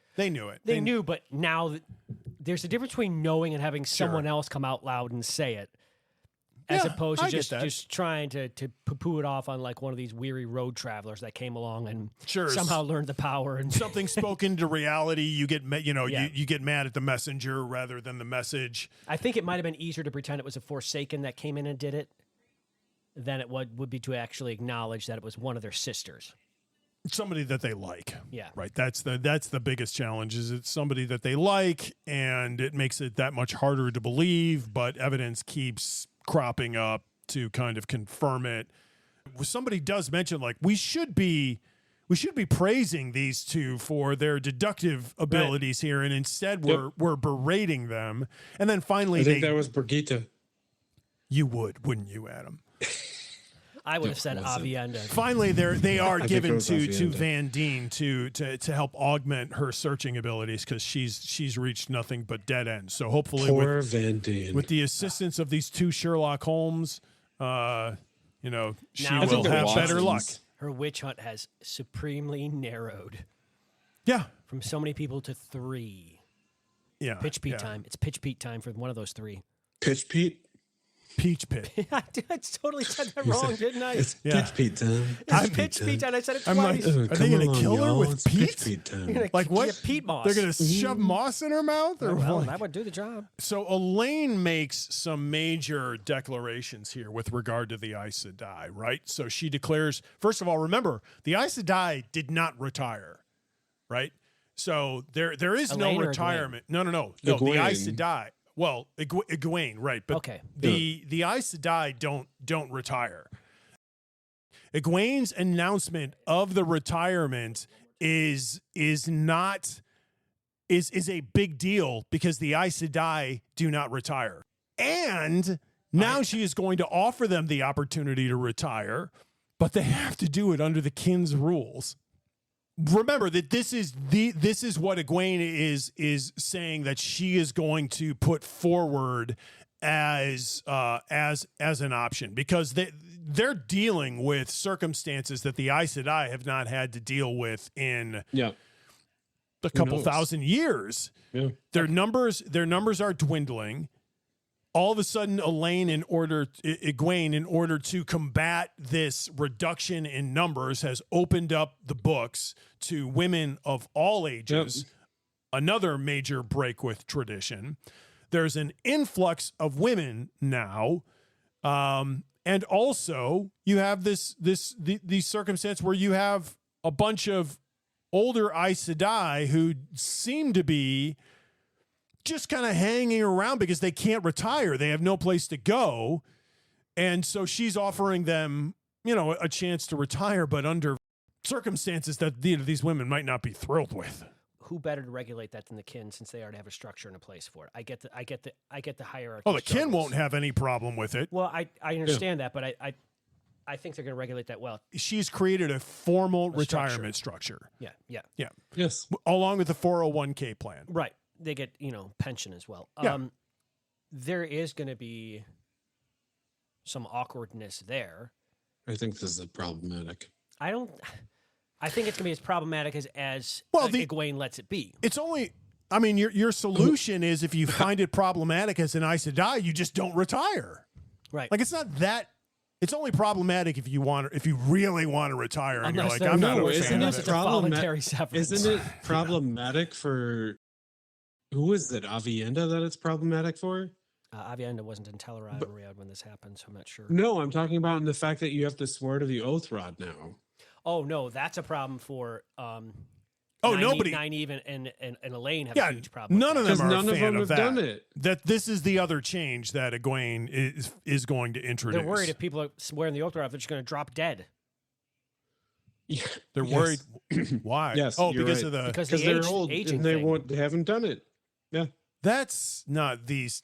I get that as a concern. That's not these two women's concern. Their concern is they've been out in the wild, being able to. They were literally lying talk about about it in being the book. Aes Sedai for It's years. a concern that it's an absolute concern because it was brought up. But their Yeah. greater concern is being constrained by having to tell the truth all the time. Well, those two girls, yes, they're not their concern for the kin. No, correct. Right. Yeah, their concern for themselves is Elayne is suggesting now that they, because remember these three. Well, it's greater than that. It isn't just that they're not going to be able to tell the truth.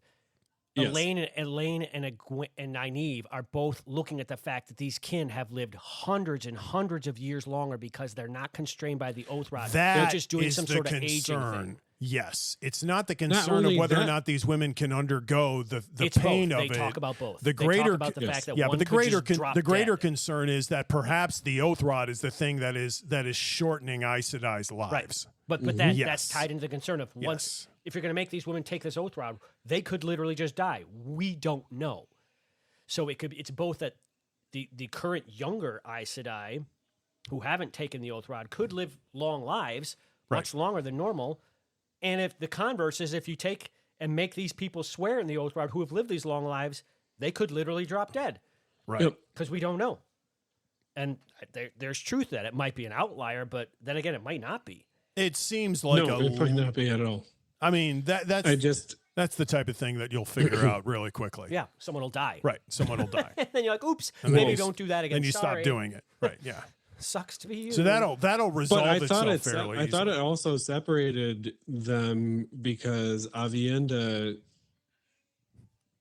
can't do that. She can't swear to an oath rod. Why not? I feel like it's separating the girls because she's under the wise ones, right?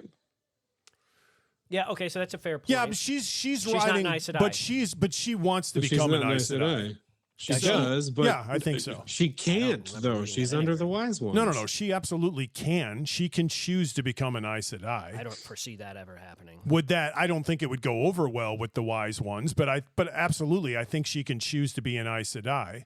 I think she could. I think we've already crossed that Rubicon remember, because for years the wise ones deliberately, kept the Aes Sedai at bay. And I think when Rand took over, I believe, if I remember correctly, there was a conversation about it being possible for some of the Yeah, but not Avienda. some of the Aiel Avienda's to become never Aes been in Sedai. this conversation. No, Avienda is under lock and key by the wise ones at this And point. I don't even think she the wants only to reason be. they're letting her the only reason they're letting her in the quote unquote castle is because she has a Tied around. what is it? No, she has a true sister wife. Well, Elayne now too. Yes. Right. Near Yeah. sister. It's interesting to me. I think There's it's a going to lot break complicated apart with these that. folks. With that oath rod and Yeah. Yeah, I the don't bigger get I it. think the two concerns are the age thing, because all of these women look at the kin and Yeah. go, "Wow, I could live for 400 years or Right. more. That's incredible." Also, mean, the Cad's kin way have Except to for been the fact doing- that they oldest. haven't taken into mind that the end of the world is coming. So But there's the kin that. have been doing really well for that long. Yeah, well, they Why are haven't you had to coming deal in with and the end trying of to the break world that? either. It's been dealt with before, and the wheel keeps on churning. Yeah, but we don't know that Wheel anybody of who the lived time keeps before, on like, turning. we don't know how many people survived Tarmin Gaiden. Like, there are going to be They a lot of weren't even people who close to don't, more than surviving likely. that. None of these people are thousands of years old. Right. They're the oldest one is what, 400, 500? I think It's not the one, even- one of the kin's like Yeah, 500 probably something. somewhere around Yeah, there. it's not even Give or take Methuselah. 100. What's 100 at that point? Do you think there's a difference between 500 and 900 at that point? Yes, I You're think just there like- definitely is. In But terms of what you'd remember, I suppose. Well, no, I mean, so anyhow. So there are major changes coming for the Aes Sedai, and we'll see how they receive And that the king. news, and whether or not it threatens Egwene's The kin, more Amyrlin ship. importantly, I'm not on board with it. I don't think that the oath rod should be a thing anymore. Oh, I do, for reasons I know you we've do. discussed previously. I know you do. Structure. Yeah, except we've also discussed that the structure is Tainted. bogus. It's bogus. Yeah, Some but boo just hockey. remember that without the oath rod, you could end up with the Shan Chan. That type of culture, where people are in fear Why of are you the Sean and Shed worse enslave than you the? instead. I don't know why they're worse than the tower at this point. Honestly, Well, we're not talking about the tower. We're talking about the Aes Sedai's, which Yeah, is I know, a but Aes Sedai. Egwene is turning into the tower. Is what is happening. yes, yeah, absolutely. Yeah, so that's why I I'm think talking she's about Tower the tower. 2.0 though. All right, let's I think move she's on. Tower 1.5. Let's move on and talk disagree. about Fear of the Don't Dark. Don't you sauce my Let's lady. move into our dark friends, because we get some Egwene? yeah. fun stuff, even though it feels like now we're just Fear getting of these the people in dark. vignettes, right? There We it is. we catch these brief moments of them squabbling with each other. So Squabble. from Squibble, Asney's squabble. reflection, we get an overview of what has happened to these four dark friends. So that's Asney Zeramena, Chesmal Emery, Eldrith Jandar, and Tamael Kinderode. It's these four women. They're Black Aja, and since they were brought together by Moghedien and then Moradin, they had to move to Samara, which is a town in south central Ghealdan near the Amadician border. And during their travel there, Eldrith had let her warder bond mask slip several times so that her warder Kenneth showed up near the town, convinced that Eldrith was a murderer, as I mentioned before, and therefore Black Aja. Which she is. And he was ready to kill her. Prior to Kenneth's arrival, they awaited Mogedian's return, hiding through the riots and the chaos of the town that the Dragonsworn had brought there on their way south to Amadicia. They then rode out the destruction of the town, still waiting until Kenneth's murderous arrival forced them to flee because Eldrith was unwilling to have the man killed. Oh, meanwhile, where's this guy? Kenneth? Yeah. He's still chasing after her. So Eldrith then said that their best destination would be Camelin, and here they are.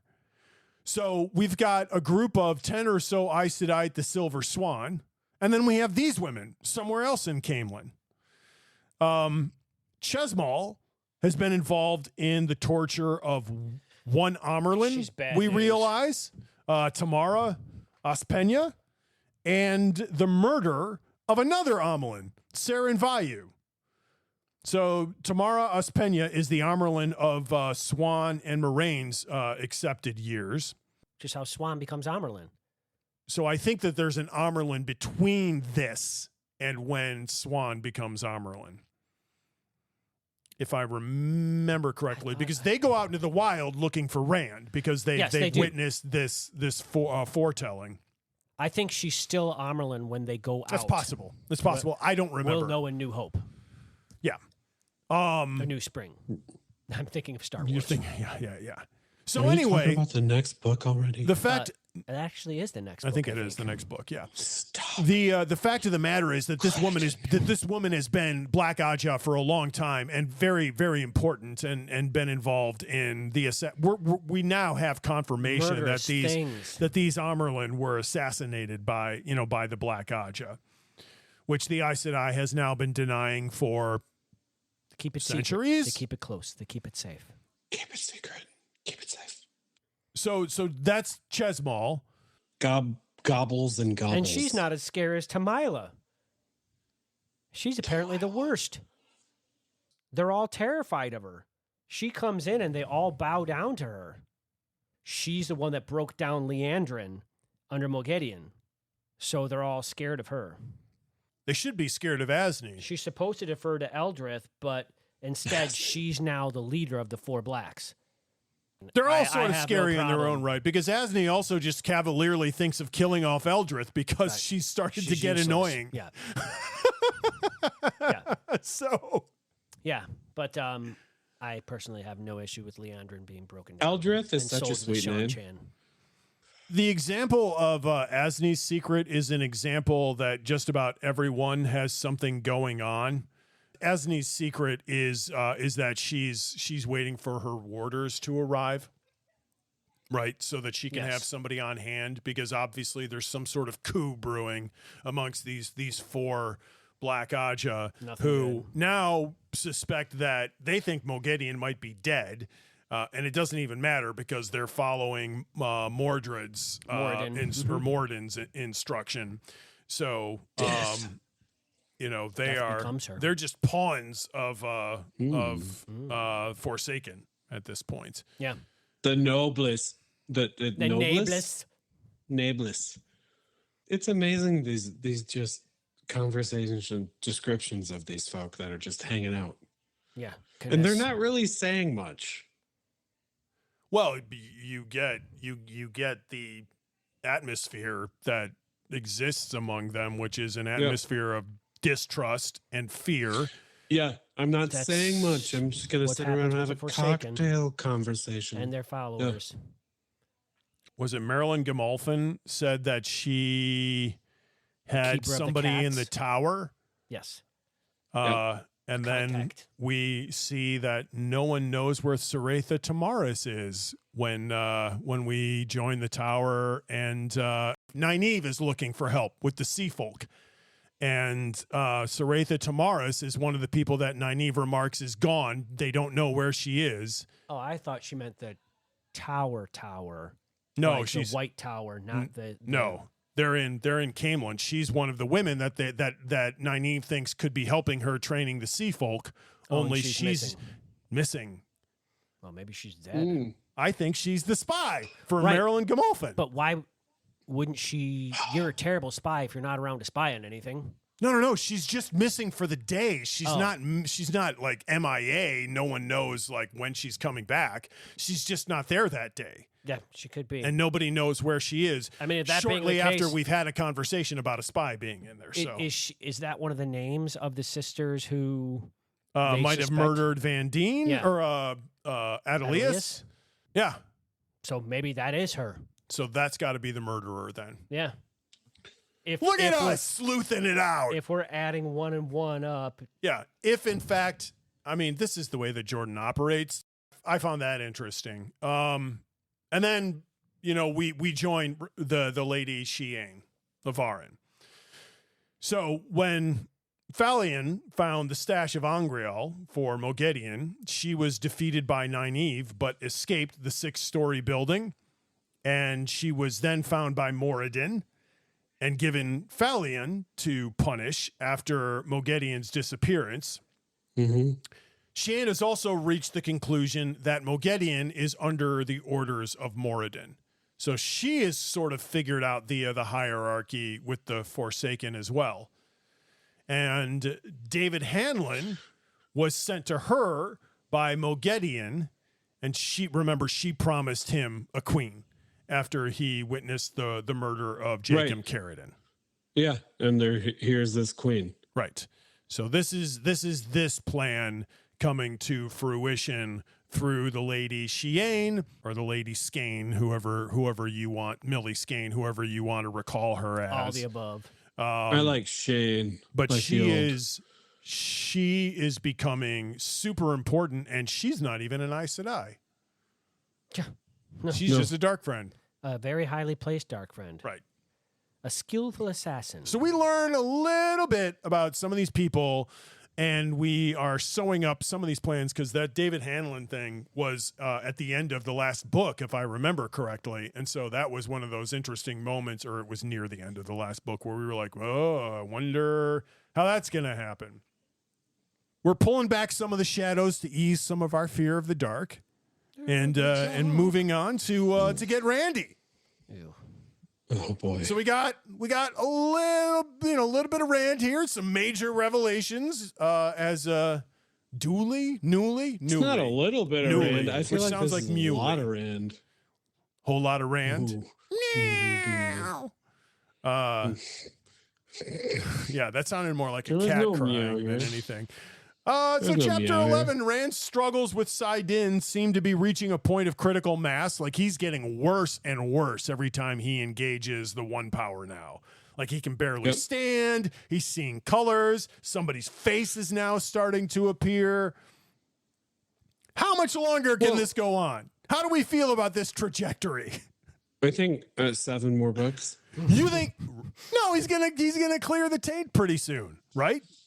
So wait, what are you asking? How long is it going to continue? Rand's problems with the one power. So it's great. Remember, question. he like has to hold on to sick, walls, the being sick, right? and, I mean, like he's Hopefully that's not all tied to the taint. He's holding onto it all the time now, if he can, because every time he re-engages with it, it creates nausea and colors and faintness. He gets COVID. It's basically what happens. Instant COVID. So he's got to clean this soon, right? Because given the trajectory that he's on, one of these times he's going to grab for it and just pass out or puke or both. Or die in his own vomit. Pass out. Right, yeah.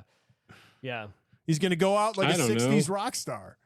Yeah, or just a guy in the suburbs in the age of 50. He's got to clean up this soon. He's going to have to. Where he's at right now, it can't continue in this direction. Do you think he's going to be the one to do it? Yeah. I mean, last we saw, he and Nynaeve, they were on their way to go do something. His concern is he's going to create a major beacon. Right. Everyone in their aunt's going to come running. And he is going to be incapacitated while he's doing this. Like, he is going to have to focus all of his energy. It's a spotlight on him. Yeah, right when he's at his most vulnerable. So that's his challenge, and it's a pretty big one. Do you think he's going to do it like inside of Tar Valon? No, like right inside of a big old castle. No, I think he could do this anywhere. No, doesn't he have to have? No, he has to actually go to the spot that. No, he doesn't. Because remember, the female one is all the way in Tremalkin. Which is an island way off the coast. Be there when they did it. No. It's just a link. Really? That's the reason why he has these statuettes. Is they're like walkie-talkies to the major source, so they communicate with it. Yeah. So he can access them from anywhere. That's why he has these little sangreal. But that makes me I feel naive. I thought that. You feel naive? All right. I feel naive. I feel naive. I feel right now, folks. It's a little naive. I thought they actually had to be there, like to go there to do it. No. Okay. So he and Nynaeve are going off to do it. It sounds like a euphemism. I wish they would follow this procedure wherever they're going. So maybe within the next couple chapters, we're like reading chapters on him cleansing this, but which would be totally thrilling. Yeah. Absolutely. He's going to need backup. Yeah, and maybe, probably Ashaman. That could only be 3, right? I mean, those are 3 pretty good ones. Flynn, Hopwell, and Narishma. Yeah. Why don't any of the male, not dark friends, Forsaken? but the male Forsaken, No, are they one of them consumed is. by the taint? No. They've been given the gift to not be consumed by it, so they don't care about this. The only thing they would that care about it because then it would give an even playing field. Wait. So they've been given the gift by who? The Dark Lord? Mm-hmm, mm-hmm. But remember, they can't use the problematic. true source for very long because they get those Only certain people are allowed to have access to the true source. Right. Yes. Well, but wouldn't that's that be the thing problematic that is even them? tainted for them. Yes, it would be problematic for them. That's why they don't want it to happen. Rand cleansing this Sidin would be a game changer. Yeah. Think of all the happy women like they're married to, right? And like families can live. I mean, this change now. Perception is a totally different thing than reality. So they would have to have a major PR campaign to actually convince the public that Sidin has been cleansed. Convincing the public is a totally different ball thing. Of wax, yeah. But yes, these men now are going to live a totally different life. They're no longer worried that they've essentially injected themselves with cancer and are just waiting to die. Yeah, longevity is important at that point. Yeah, and think about the amount of power that Rand is going to have to draw to fight the Dark One. I mean, to do that with a tainted true source would be suicide. Would possibly be impossible. It might not be possible to draw the amount of the one source necessary to actually defeat the Dark One and still maintain control through, the vileness of it. So yes, the game changer is, it changes the entire trajectory of Tarman Gaiden. Yeah. And something that at the beginning of this book series, we didn't even think of as a possibility. No, not even. And now we're fairly confident that it's going to happen. Thinking about for some time. Yeah, and we've been noting it. Yeah. Well, I feel like it's a little bit wild that it would happen this early. But we're halfway through. Early? That I know. Well, no, I know, but there are a lot of books left after this. Yep. This is a huge game changer if it happens in this book. As they say. Which means that there are going to be other complications. There are going to be other problems. I mean, if you have a free weekend, you want to go look and see this happening. Right. Yeah. I want to see it happening. Other things that are happening are Rand mentions again these friends that he has in the tower, which are nothing but frustrating because I don't know who these people are, and I don't know where this idea came from, except from that letter from Leandrin, which was clearly a lie. It's not Leandrin, it's Alviarin. It came from pigeons. Alviarin, right? Yeah, Alviarin. Yeah, why you would think? No. Well, we're privy to know the fact that she's a dark friend. Yeah, but so were like he had Elayne and Egwene who were like, you cannot trust this woman, and maybe he doesn't. Maybe these people are some other cohort that he's referencing, but he at the weirdest times he keeps bringing these women up. I'm sure it's just her, and he's just a blind spot for him. Well, it apparently. isn't just a blind spot; it's arrogance. It's arrogance, thinking that that would be he has this proof of ridiculous arrogance. He has this control, giant influence. Yeah. No, I feel like Rand is talking about the underneath caverns that they haven't discovered different the catacombs that he could use. The secret catacombs of Those Tar are the Valon. true friends he has there. Those ones. What's the horror movie where they go into the catacombs underneath like Paris and discover werewolves? As above, so below. Yes, that's it. Yes. That's not werewolves. No, what do they find down there? They find their darkest. No, they find that. Well, they're looking for a stone, the ageless stone. But anyhow, the Philosopher's Stone. Yeah, the Philosopher's Stone. All right, Dave. Who was your Coplin of the week? The Sea Folk. All of them, or Renila, Din, the whole crew Blackwing, that was giving it to poor Nynaeve. Yeah, and Nynaeve's just there trying to do her job, trying to do what she doesn't want to do, and she's trying to do it to the best of the abilities, and they are just giving her the business. And then she has to go through that stupid goodbye ceremony with them and say all this nonsense, and they're just like, yeah, get out of here, kid. You bother me. Like, it's just so... Now, okay, all of them sans Tala'an. Uh-huh. I don't have an issue with her. It's the other ones. Sure. And I did find it intriguing that she explained a little bit more, and we didn't really it's talk the about wave this in Kith and Kin, but about how her that dynamic between her and her mother, and how she's not allowed to show affection. Oh my gosh! Like, really that was we didn't rough. cover that. That's like super crappy. That she That gets was treated rough. that way. Yeah. Jordan has really painted the Sea Folk into an ugly corner. I don't know right now that there's a whole lot that's likable about them. This girl's it so far. I don't know though. She seems. I don't know if do you think she's trustworthy?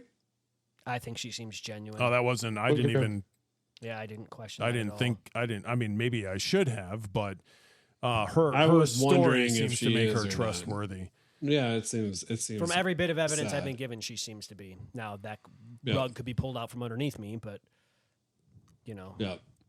My Coplin was David Hanlon or David Hanlon. Sure, absolutely. Really? He's a scumbag. Really? He's pinching the bottom of Phaleon or whatever her name was, and just creepy. He's creepy, gross. Even if she's evil, he's creepy, gross. He's a disgusting dude who has. He's got his eye on Elayne. I don't like it. Yep. Yeah, well, yeah, I think he's going to be an issue because now he is well positioned, and he's probably just biding his time for another fork root incident. I would imagine. Yep. Oh right, yeah. You'd think that they would come up with some sort of litmus test for fork root that you could just dip into your tea and this is clear, so that I don't have any fork root in my tea. That would be one of the first things that I would have my academy working on. The lick-a-stick that they dip in there. There you go, little lick-a-made. Eric. What? Delicious. Does he get a change of clothes now too because he's the captain? Oh, he will. He'll have his fancy. Well, he came in wearing it. Right. Yes. Yeah. He's got special armorings. Yeah, Gross. that was mine too. Maybe it should be Elayne because she's the one that chose him. Yeah, but I mean, think of the circumstances under which she chose him. She chose him to keep an eye on him because he's a bottom pincher. And what better way to have him I'm not changing pinching it. I bottoms am and have changing it to people around? Elayne. No. That I'm doesn't changing make it to any Elayne sense. because she should have listened to Brigitte. When told Brigitte him. was like, Brigitte told him who like, she was and was fine with the choice. She said this was a weird series assassination of events. attempt. Yes, it Yes. is a very It's highly it is very suspect. weird. It's very odd. Which we, yeah. Who leveled up? For me, Yeah, you. Rand.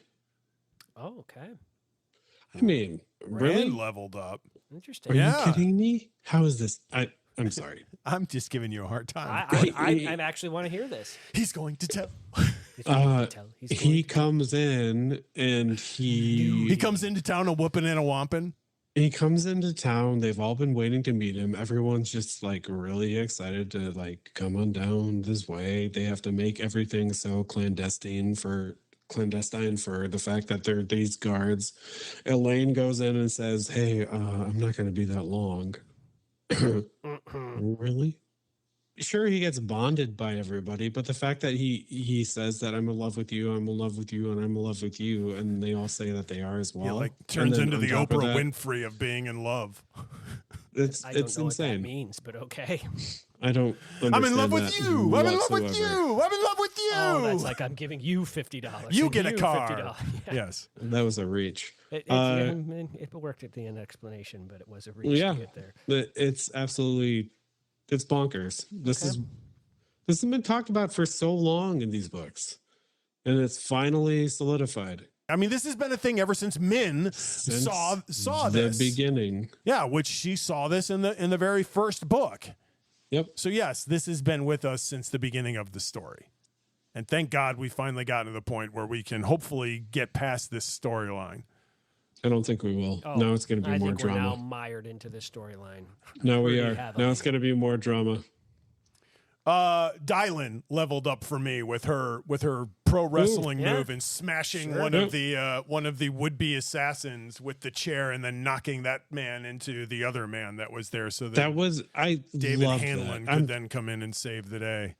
Yeah. That person had to throw that chair so hard. Yeah, or just right. Well, she saves the queen. God save the queen. Yeah, Dylan saved the queen. Yeah. I need to change that. It could have just been and she's there next to Elayne, like slowly dying as Elayne passes out. Elayne thinks she's the murderer. Like this is her people until the next day. Initially, yes. Yeah. Well, she doesn't die. No, she doesn't. Die. She done did good. She's great. She's surrounded by the best people in the world that can save her. Eric's always loved Dylan. I'm a fan. Yeah, absolutely. And she's a major supporter of Elayne, even though she could actually, yeah. I mean, remember there was the moment where she put those two aspirants to the crown in jail herself. She's the one that had them in prison, not Elayne. And she could have at that point, stepped into the crown herself because she does have a claim, but she's been loyal to Elayne and loyal to her, near death. So hip, hip, hooray for Dylan. Yeah. For me, I'm going with the three girls as a unit because I can't imagine like being head over heels in love with somebody and loving someone so much that you're willing to share them in order just to have them. But not only do you have to share them, you have to share them with your best friends. And then finding out when you're sharing them, you got to experience sharing them.